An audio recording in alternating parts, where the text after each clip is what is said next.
Halo, assalamualaikum warahmatullahi wabarakatuh. Selamat malam. Berjumpa lagi dengan saya. Sudah lama saya tidak live streaming. Untuk itu saya sampaikan kepada semua santri-santri saya yang tersebar di luar kota, di luar pulau, di luar negeri. Pada kesempatan malam ini, alhamdulillahirrahmanirrahim, barakallahu walhamdulillah wa la ilaha wallahu akbar wala haula wala quwwata. Saya sehat walafiat, dan posisi saya ada di gubuk saya di Pacitan. Pada kesempatan malam ini saya sampaikan kepada semua guru besar di padepokan yang tersebar di Nusantara, salam rahayu. Dan kepada Mas Yono, ini selalu live dengan saya, selalu like kepada saya, Mas Yono, salam rahayu Mas Yono. Dan pada kesempatan malam ini saya sampaikan kepada guru besar di pondok pesantren di Nusantara yang tersebar, saya ucapkan assalamualaikum warahmatullahi wabarakatuh. Dan kesempatan malam ini juga saya sampaikan kepada semua persatuan paranormal di Indonesia, saya haturkan salam rahayu, sehat selalu, selalu dilindungi oleh Tuhan Yang Maha Esa. Saya sebagai guru besar dari Padepokan Sedulur Tunggal Pancer, yaitu padepokan saya adalah tempatnya orang-orang bertaubat, mengakui kesalahan-kesalahan dan dosa kita di hadapan Tuhan Yang Maha Esa. Dan pusat Padepokan Sedulur Tunggal Pancer adalah yaitu santri-santrinya dari berbagai agama, ras, suku, bangsa, ya, karena berpedoman dengan Kebhinneka Tunggal Ikaan dan selalu menjalankan nilai-nilai Pancasila. Dan supaya tidak terbentur dengan hukum-hukum pemerintah, diwajibkan selalu berpedoman pada Undang-Undang Dasar 45. Pada kesempatan malam ini, tempatnya pusat Padepokan Sedulur Tunggal Pancer adalah tempatnya orang bertaubat, karena manusia tempatnya salah dan dosa. Setelah melakukan taubat, iya Mas Yono. Oh bisa Mas Yono, bisa, tanpa puasa bisa, yang penting tawasul dengan saya ya Mas Yono.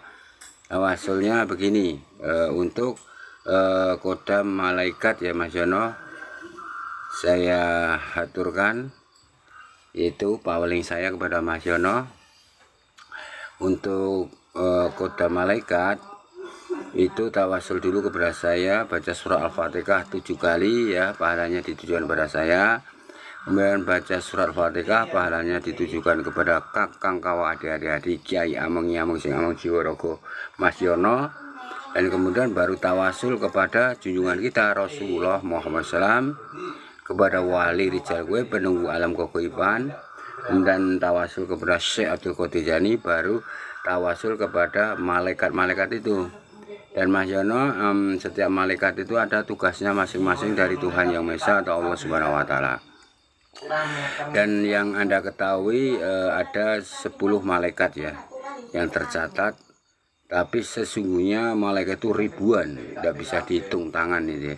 Tapi dari sekian banyaknya malaikat, nanti pasti akan mengikuti Anda. Dan ingin mempunyai kodam malaikat itu kamu harus keadaan suci dulu ya, harus melakukan taubat nasuhah dulu ya.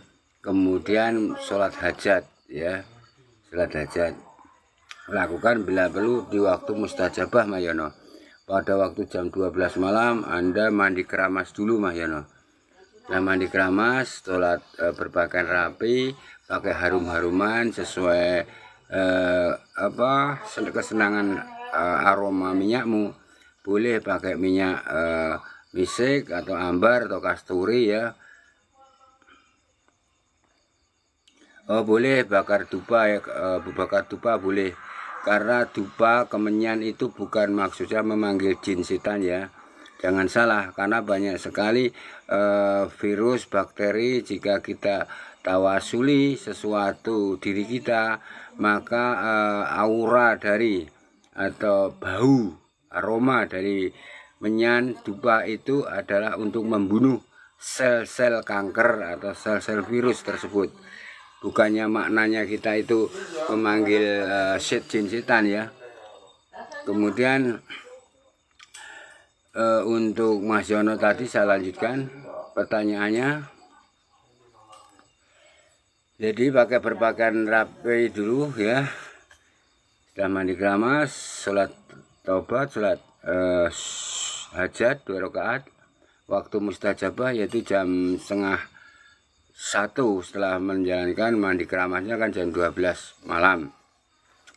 Setelah tawasul kepada junjungan kita Rasulullah SAW, kepada wali rijal goib pendukung alam gogam, kepada Syaikhul Qadizani, kepada diri saya, kepada kakang kawadari sing ngamun jiwaragomu. Kemudian tawasulnya ialah kepada malaikat Jibril alaihissalam, malaikat Ridwan alaihissalam, malaikat Israfil alaihissalam, malaikat Izrail alaihissalam, malaikat Mungkar Nakir, malaikat Raqib Atib, dan jangan lupa ya Mas Yono, malaikat penunggu dari rezeki kamu, rezeki uang, penunggu uang itu namanya malaikat Kataba alaihissalam di tawasuli. Kemudian malaikat Multok alaihissalam itu kodam penunggu uang, malaikat itu. Kemudian malaikat Zulkaf alaihissalam, malaikat Zulkha alaihissalam itu juga penunggu rezeki uang. Kemudian malaikat penunggu tambang emas ya. Jadi pusaka, benda pusaka bisa berdatangan atau bagi penambang bisa menemukan sumber tambang emas, timah, perak, itu ada penunggunya. Namanya malaikat yaitu Baitun alaihissalam, malaikat Zaitun alaihissalam, malaikat Ilun alaihissalam. Setelah ditawasuli Mas Yono, kemudian kamu duduk fokus ya, tidak usah boleh mikir apa-apa dulu. Setelah itu kamu panggil saja dengan keseluruhannya, itu anuhin tidak usah dihitung, sambil semedi anuhin dalam batin boleh, diucapkan boleh. Anuhin. Bila ingin lihat wujud tersebut tanpa puasa ya Mas, yang sudah saya lakukan ya, itu kamu bisa wirid, jangan keliru wiridnya, yaitu surat Yasin. Baca 41 kali surat Yasin tanpa bergeser dari tempat duduk ya. Kemudian kamu baca dupa dan kemenyan, kasih aroma wangi-wangi di sekitarmu ya. Itu nanti dilakukan kalau wirid surat Yasin itu harus jam 7, nanti melewati sampai waktu mustajabah jam 1 sampai jam 2, itu sekitar 10 jam lah baca surat Yasin 41 kali. Itu nanti untuk pelatihan pertama kamu akan ada kelebatan malaikat itu ya. Bahkan setiap orang-orang yang punya ilmu ngerti, ilmu tahu, tapi bukan orang pinter ya. Orang pinter kebanyakan minteri baturnya, minteri orang lain. Tapi orang yang ngerti, orang yang tahu, kamu akan mempunyai kodam malaikat itu ya Mas Yono. Bahkan jika kamu ingin minta pusaka dari kodam malaikat boleh. Dan jika belum paham silahkan datang ke gubuk saya. Itu bisa digunakan untuk semakinnya rajin kita sholat.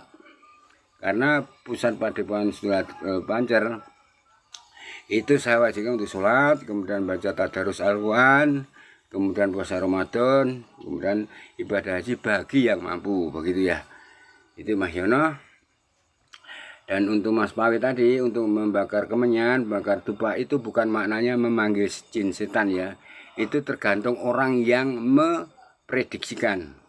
Kalau kita membakar menyan dupa, kita pikirannya untuk memanggil jin setan iblis, ya itu akan memanggil jin setan iblis. Tapi kita membakar kemenyan dupa untuk menyembuhkan dari segala penyakit pasiennya, itu lain. Itu pemikiran kita positif, karena aura dari kemenyan atau dupa itu bisa menyembuhkan sel-sel pembunuh bakteri dan virus ya. Jadi kesempatan ini saya kasih ulasan lagi, bagi siapa saja yang ingin melihat wujud langsung kembaran goibnya, karena manusia sejak lahir di dunia ya, itu sudah diikuti saudara goibnya, ya saudara kembar. Jadi wujudnya kembar ya. Jadi banyak sekali orang yang salah kaprah. Katanya Kakang Kawah Dari itu wujudnya bayi. Itu salah. Karena yang dikatakan Kakang Kawah Dari bayi itu perewangan lain ya. Perewangan dengan saudara goib itu lain ya. Kalau saudara goib, saudara kembar itu wujudnya usianya itu mengikuti pemiliknya kan gitu. Pemiliknya usia 20-50 ya usianya seperti itu, bukan bayi kan gitu. Kemudian untuk ingin melihat wujud saudara kembar itu ada beberapa tuntunan ya. Kalau bagi saya, bagi yang ingin datang ke tempat saya langsung wujud ya, tidak usah puasa, kemudian langsung menyiapkan segala sarananya, itu langsung setengah jam, 1 jam, pol 3 jam sudah bisa melihat wujud kembarannya. Wujud kembaran goibnya itu. Loh apa toh mbah kok yang dibahas selalu saudara goibnya toh mbah? Gunanya apa toh mbah? Apa itu enggak musyrik toh mbah? Musyrik dan syiriknya itu tergantung di hati orang tersebut ya. Karena tujuan kita baik dan menguriri melestarikan budaya, seni budaya para leluhur.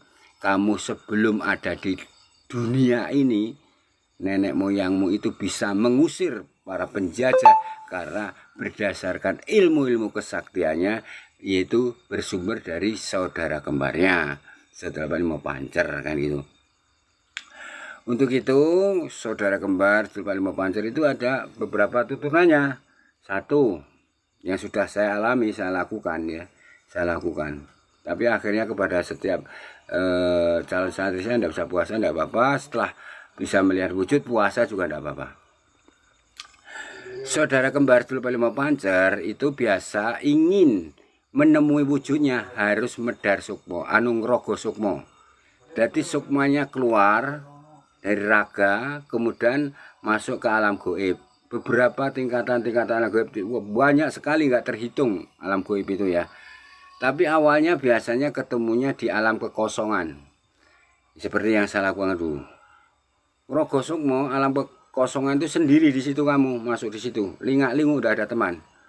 Tahu-tahu kami berjalan sendiri kamu. Kemudian kamu akan ketemu dengan alam kubur. Alam orang-orang dikubur, kamu dilihat orang-orang disiksa di situ.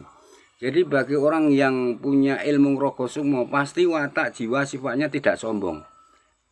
Bahkan setiap penyampaian sesuatu selalu pakai akal dulu baru okol kan gitu. Karena apa? Tahu siksaan-siksaan orang-orang yang salah ngomong dan sebagainya. Ya roh narkoba apa yang kau Nah kemudian untuk setelah melakukan berat masuk. Oh ini sebentar, ini tadi ada yang bertanya kalau baiat nopo nggih? Ya cek, kalau ingin baiat silahkan, tapi harus bisa menguasai dulu, bisa melihat sedulur Palimo Pancer dulu, dan bisa melihat kodam goib. Karena manusia, setiap manusia itu ada saudara kembarnya Palimo Pancer. Kalau sudah wujud baru bisa dibaiat ya. Itu mas cek. Untuk melihat kodam goib itu langsung wujud, langsung bisa diperintah. Ya untuk apa saja bisa ya, itu nanti baru dibaiat ya. Jadi dikasih ijazah kabul. Silakan datang Mas Jack ke gubuk saya Pacitan di pusat Padepokan Sedulur Tunggal Pancer. Nah saya ulangi lagi, ingin ketemu saudara kembar Palimo Pancer biasanya ngrogo sukma, melepas sukmanya dari raganya, melewati beberapa fase, yaitu alam-alam goib, yaitu alam kubur, orang disiksa, alam genderuwo, pocong dan sebagainya. Itu tidak boleh takut. Kemudian alam peri, yaitu wanita cantik tapi badannya kuda, ular dan sebagainya. Kemudian alam kerajaan-kerajaan, alam para kiai, alam kerajaan Majapahit Mataram, alam laut, yaitu tentang Bunda Ratu, Nyi Roro Kidul, Rawulan dan sebagainya. Di situ masuk fase-fase. Kalau biasanya orang yang mentok waktu ngerogoh sukmo di dalam goib, contohnya ketemu kiai atau syekh di situ, dia di dia menjadi santrinya, jadi muridnya, maka dia itu akan sakti juga. Di situ sudah menguasai ilmu goib. Tapi tujuan kita ingin ketemu saudara kembar kita, yaitu Kakang Kawadari. Jadi kita kalau sudah ketemu di alam goib itu, waktu ngerogoh mau ketemu kiai syekh ingin dijadikan sebagai santri, jangan mau terus mencari kembaranmu. Jika nanti ada Ibunda Ratu, Bro Wijoyo dan sebagainya, atau orang-orang sakti itu, kamu jangan mau jadi santrinya. Intinya kamu di alam goib itu jujur bilang bahwa saya ingin ketemu kembaran saya, saudara kembaran saya, terus naik. Tapi kebiasaan orang-orang mentoknya di situ. Jadi banyak sekali di Nusantara ini, di Indonesia banyak orang-orang sakti mandraguna karena ngerogoh sukmo mempunyai guru goib. Ini guru goib otomatis mau menarik pusaka benda pusaka lebih ahli ya gitu. Tapi kalau saat dulu waktu ingin dijadikan santri oleh seorang syekh, saya tetap tidak mau. Kemudian ciri khas, jangan sekali-kali waktu ngerogoh sukmo itu dikasih makanan kamu mau, disuruh minum, nanti kamu masuk di kerajaan, keraton ya, di keraton itu kerajaan. Di situ kamu akan ketemu para prajurit, para wanita cantik pakaian kerajaan. Di situ kamu diajak berpesta, di situ makan ya ingkung, buah-buahan yang mewah. Jangan mau dimakan. Pernah saya waktu ngerogoh sukmo itu saya masuk di situ di kerajaan Solo, saya dikasih makanan, hampir saya makan, terus saya tolak. Nah, tahu-tahu saya itu masuk ke lubang kayak listrik itu, agak listrik saya masuk, akhirnya saya bisa kembali ke alam nyata. Karena tujuan saya bukan ingin jadi mempunyai kekuatan di kerajaan kan gitu, bukan menjadi santri dari syekh. Saya pernah ngerogoh sukmo itu, selama sekali mengulang-ulang ngerogoh sukmo itu. Dan di ngerogoh sukmo sebelum melakukan rogoh sukmo harus punya ilmu kesaktian goib. Kalau nggak punya ilmu kesaktian goib, nanti kamu kalah perang di dalam alam goib. Karena di alam goib banyak orang-orang sakti. Jadi harus punya ilmu kesaktian goib untuk perang melawan makhluk-makhluk di alam goib kan gitu. Jadi bagi santri-santri saya yang ingin ngerogoh sukmo harus dengan izin saya, kan banyak sekali orang yang stres, kentir ya, kemudian lilung ya, karena sukmanya dirangket, ditali oleh makhluk goib di alam goib sana, sehingga tinggal raganya saja yang jalan ke sana sini, kelihatannya orang waras padahal dia itu sentir kentir gitu ya. Jadi harus hati-hati. Itu ingin melihat menemui seluruh ilmu pancer, tapi kebanyakan orang-orang sakti mandraguna saat ini atau zaman dulu hingga sekarang, setelah ketemu syekh atau raja-raja berhenti di situ. Jadi ngerogoh sukmonya ya bisa dikatakan sempurna untuk menguasai ilmu kesaktian, tapi tidak sempurna untuk ketemu kembaran goibnya. Allahumma amin, saya bisa bertemu dengan kembaran saya waktu itu segondrong putih semua, itu kembaran saya. Nah, saya lanjutkan lagi ilmu ini ketemu seluruh ilmu pancer, intinya kan ngerogoh sukmo nomor 1 tadi. Kemudian ada yang melakukan puasa apit, yaitu puasa apit, puasa weton dilakukan setiap hari kelahiran ya. Waktu kelahiran itu dibagi brokoan bancaan, itu dilakukan selama 7 kali puasa weton. Jadi setiap weton, setiap kelahiran itu kan ada 1 weton. Jadi selama setiap bulan sejumlah 7 weton. Jadi 7 bulan ya itu sekitar. Itu waktu hari terakhir puasa weton itu, setelah 7 kali puasa weton awit, jam 4 sore itu cari tempat yang sepi, walaupun di kota maupun di perkantoran ramai, cari tempat yang sepi ya, cari tempat sepi, pasti ada ngengkrengan pikiran kita, oh sana sepi jam 4 sampai jam 5. Nah, waktu jam 4 itu puasa terakhirnya, kamu akan ketemu kembaranmu hanya sekejap saja. dan kamu berpedoman gini, sopo sejatiku, dia langsung keluar wujud persis kamu. Dia langsung menjawab, sejatinya kamu adalah A atau B, C, D, sekitar itu ya.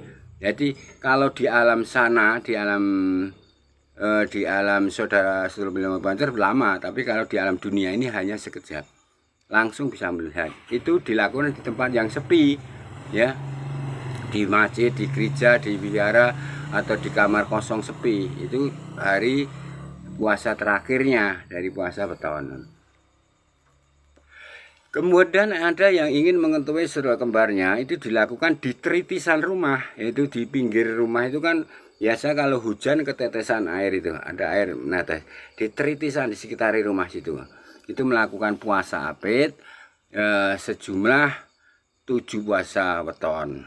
Dan nanti hari terakhir itu semedi atau meditasi kosongkan pikiran, tujuannya hanya ketemu kembarannya di tritisan, walaupun hujan, sepi, panas, banyak semut, banyak kolocengking dan sebagainya, tetap fokus ingin ketemu. Di situ akan di tritisan rumah, di pinggir rumah itu akan ketemu kembaranmu. Itu ada juga. Kemudian ada juga ingin ketemu saudara kembarnya sebelum Pancar di samping puasa itu. Kemudian ada yang rogo semua dengan cara tidur, ketemu lagi itu. Itulah, kalau tempat saya silahkan datang, tidak usah puasa, langsung dijabahi oleh Allah Subhanahu wa Ta'ala, langsung bisa melihat saudara kembar. Itu sebelum Pancar, nanti wujudmu kembar seperti kamu, namanya saudara gaib. Itu putih bersih, muda. Walaupun Anda tuwek ngekek kayak saya ini ya, nanti wajah putih bersih. Punya kumis ya punya kumis gitu. Kalau nggak punya kumis ya nggak punya kumis. Punya jenggot ya punya jenggot. Sesuai usiamu. Itu kakang kawah warna putih. Kakang kawah itu berlambang dari air ketuban. Ketika kamu dilahirkan ibumu kan pasti ada air ketubannya warnanya putih kan itu loh. Ya, itu maknanya adalah angin ya. Nah, kemudian nanti diikuti lagi setelah itu saya wujudkan wajahmu hitam ngebleng itu. Bahkan ada yang hitam putih, ada yang sini ngebleng hitam terus ininya putih. Itu namanya adi ari-ari, yaitu berlambang dari puser kamu ya, tali puser itu hitam Pak. Itu lambang dari bumi, hitam kan bumi, bumi atau permukaan bumi atau tanah itu adanya di arahnya ada di utara. Kalau kakang kawah tadi di barat. Nanti setelah saya wujudkan lagi kembaranmu wujud langsung, itu nanti warnanya merah kemerahan ya, kakang kawah kemerahan. Kadang yang kuning dulu baru merah. Di antara dua itu biasanya sisian ya. Kalau yang kuning, wajahmu kekuningan, saya wujudkan itu di hari-hari puser ya. Itu ada di timur, itu berlambang dari air atau banyu penguripan ya. Kemudian kalau yang hari wajahmu hitam semua, saya wujudkan persis kamu, ada selatan, yaitu lambang dari darah. Ketika kamu dilahirkan ibumu pakai darah. Makanya saya pesan jangan sekali-kali berani dengan ibumu. Walaupun ibumu jumbo, ibumu galak, istilah ibumu tempatnya salah. Tapi sebagai anak tempatnya salah. Ibu tempatnya yaitu benar. Ibaratnya surga di bawah tapak kaki ibu. Bahkan setiap mau ngelamar kerjaan, mau tujuan, kamu dilumpati dulu ibunya ya, kamu tidur malang di pintu lumpati dulu, itu ada keyakinan. Kemudian ingin melamar kerjaan, kakinya ibunya disucikan, dibersihkan dengan air bunga, kemudian disucikan, air bunga itu diminum 3 kali. Banyak sekali tanda-tanda penghormatan kita kepada ibu, karena waktu mengandungnya juga bertaruhan nyawa, ketika melahirkan juga bertaruhan nyawa. Itulah ibu adalah segalanya. Bahkan setiap tawasul jangan lupa kirim doa surah Al-Fatihah kepada ibumu, walaupun masih hidup, walaupun ibumu masih sudah pikun, tuwek ngekek, pikiran berubah, ia tetap ibumu. Dia malah doanya ya. hargai, hormati ibumu daripada bapak ya. Ibu itu lebih tajam sukmanya. Bahkan bagi ibu, ini saya garis bawahi, ibu yang punya bayi kluron, bayinya mati ketika dilahirkan, anaknya itu suci, belum punya dosa. Dan ketika mati, bayinya harus dikubur secara cara dewasa. Karena nanti bayi kluron, bayi teragan itu mati keguguran, itu akan menunggu ibunya di pintu surga, ya. Itu udah ada di pakem para leluhur, di kitab-kitab suci ada bahwa anak itu suci akan menunggu ibunya nanti jika meninggal, gitu. Bahkan bagi ibu-ibu, ini saya garasi, kita bahas menuju ke ibu. Bagi ibu-ibu yang punya anak yang keluron meninggal, jangan lupa selalu didoakan. Karena anak itu menunggu kasih sayang Anda. Dia ingin hidup, tapi Allah Subhanahu wa Ta'ala, tapi Tuhan Yang Maha Esa menghendaki dia kembali lagi kepada Tuhan Yang Maha Esa. Tapi dia menunggu doa-doa dari seorang ibu.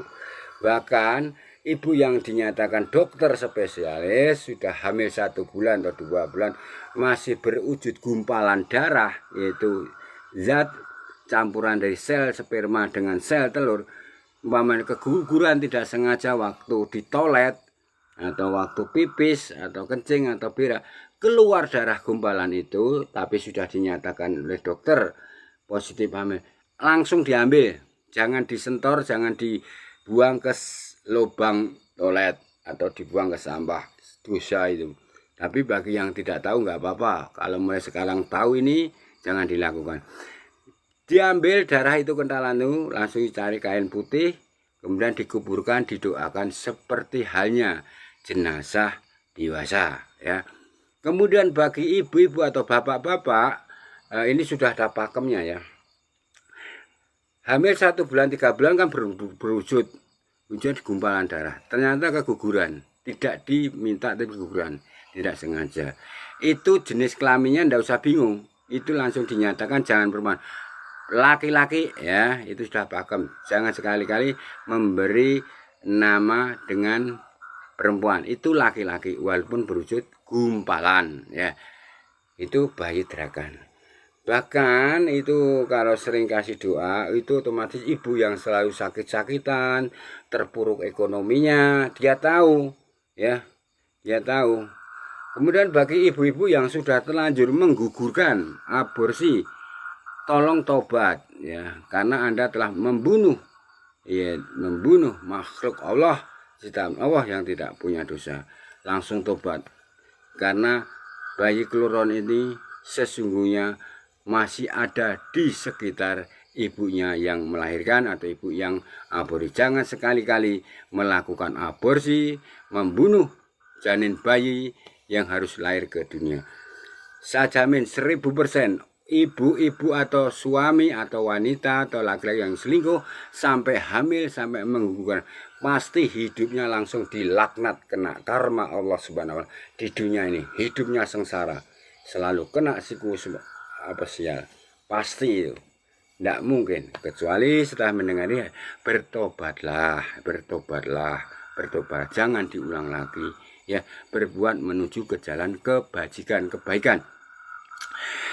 Dan ini saya ulas bahkan bagi yang ingin menggunakan kekuatan bayi kluron atau bayi meninggalnya yang dimiliki ibu, itu bisa diajak kerjasama untuk beribadah, ya, diajak beribadah untuk ya sholat, bagi yang Kristen ya sembahyang ke gereja, ke wihara, ke pura dan sebagainya sesuai agama masing-masing, ya.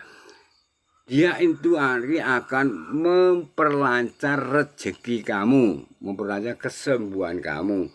Itu namanya yaitu apa? Kodam bayi kluron, kodam bayi teragan, atau kodam bayi keguguran. Itu sangat mustajabah. Itu kodam bayi kluron, itu kodamnya lebih ampuh sekti daripada isi benda pusaka, ya. Karena bayi kluron itu sesungguhnya hidup mengikuti usianya. Kalau usianya kemarin tuh sampai sekarang usianya 10 tahun, ia wujud bayi di alam gaib. Usianya 10 tahun telanjang kan gitu. Dan bagi yang ingin menguri-uri, siapkan kamar khusus, dikasih sesaji brokoan setiap hari kelahiran dari bayi teragan itu. Waktu dia keguguran ibunya, baca doa-doa Ainul Hakul Yakin, cepat sekali Anda ditolong oleh bayi teragan, karena dia butuh kasih sayang dan dia tahu ibunya menangis, sedih, kekurangan, dia akan melihat kamu. Itu kodam bayi teragan ya. Kemudian saya lanjutkan setelah 5 pancer itu tadi, itu kegunaannya setiap mau punya tujuan apa saja selalu dibanjai, dibrokoi. Sekarang kodam goib. Kodam goib itu adalah asalnya ketika kamu jalan-jalan ke plaza, ke pasar, wisata, atau piknik ya, sekolah atau ke kantor, tidak sengaja diikuti oleh kodam goib. Jadi kamu memiliki kodam goib yang secara tidak langsung. Kodam goib itu apa, Mbah? Bedanya apa, Mbah? Kodam goib itu berbeda dengan kodam sedulur 5 pancer. Kodam goib sedulur 5 pancer itu keberadaannya ketika kamu dilahirkan ibumu. Tapi kalau kodam goib di sampingmu, keberadaannya ketika kamu minta keberadaan kodam goib. Satu, tidak sengaja diikuti. Kedua, kodam goib bisa berasal dari leluhur atau karuhut atau nenek moyang yang punya sakti mana ikut kamu ya. Kemudian kodam goib juga bisa berasal dari isi benda pusaka, entah dari ake, dari keris, dari tombak, dari kayu yang berpetuah, itu bisa menjadi kodam goib Anda. Dan kemudian kodam goib bisa berasal ketika kamu minta pada Tuhan Yang Maha Esa supaya diberi kodam goib pendamping. Nah, kemudian jenis dan wujudnya itu berbeda antara kodam goib sedulur 5 pancer dengan kodam goib pendamping hidup. Kalau kodam goib sedulur 5 pancer itu wujudnya warna, dirimu berubah warna ya. Kalau saya wujudkan warna putih, kakak kawah, di hari-hari ada 3 itu, yaitu warnamu hitam semua, ke kuning sama merah. Tapi kalau kodam pendamping hidup itu wujudnya makhluk, jangan keliru ya, makhluk goib. Makhluk goib itu apa aja, Mbak ya? Jin, setan, iblis ya, malaikat ya, itu kodam goib. Jadi jin, iblis, setan, malaikat itu kodam goib ya. Nah, makhluk goib itu bisa berwujud atau perwujudannya badannya ada yang wujud manusia utuh ya, entah itu raja atau ratu atau nenek-nenek atau kakek-kakek ya, itu bisa berwujud manusia. Kedua, kodam goib bisa berwujud yaitu hewan. Ada yang kodam goib macan, harimau, ular, semut, ayam, ular dan sebagainya. Dan kodam goib ketiga bisa berwujud kepalanya itu manusia tapi tubuhnya hewan. Ada wanita cantik tubuhnya kuda, wanita cantik tubuhnya ular, buaya ya. Kemudian kodamnya ganteng kayak pangeran tapi tubuhnya hewan ya. Dan sebaliknya ada kodam yang berwujud yaitu tubuhnya kepalanya itu hewan, tubuhnya manusia ya. Ya pria itu mama tubuhnya manusia tapi bentuknya hewan juga. Jadi sebalikannya. Itu kodam goib. Dan kodam goib jin, setan, iblis, malaikat itu kalau malaikat adalah nur, putih ya, warnanya putih. Kalau punya kodam goib malaikat itu nur, yaitu putih warnanya. Ya, itu bisa digunakan apa saja, tujuan apa saja. Untuk pengawalannya bisa mengatasi segala problema medis non medis dan problema sosial dan mengatasi segala sesuatu. Untuk itu, untuk wawasan ini, salam rahayu. Asyhadu an la ilaha illallah wa asyhadu anna Muhammadar Rasulullah. Allahumma sholli wa sallim wa barik ala sayyidina Muhammad wa ala alihi washabihi wasallam. Pondok Pesan Padepokan Sedulur Tunggal Pancer, tempatnya orang-orang bertaubat dan mendekatkan diri pada Tuhan Yang Maha Esa untuk diangkat derajatnya bahagia fidunya wal akhirah, ya, dengan berprinsip sesuai agama masing-masing, dengan semua santri ada semua ras suku bangsa, ya, selalu menjalankan kebinekaan tunggal ika dan selalu menjalankan nilai-nilai Pancasila dan Undang-Undang Dasar 45. Barakallahi walhamdulillahi wala ilaha illallah wallahu akbar wala haula wala quwata illa billah. Sallallahu ala Muhammad sallallahu alaihi wasallam. Waalaikumsalam warahmatullahi wabarakatuh. Salam rahayu.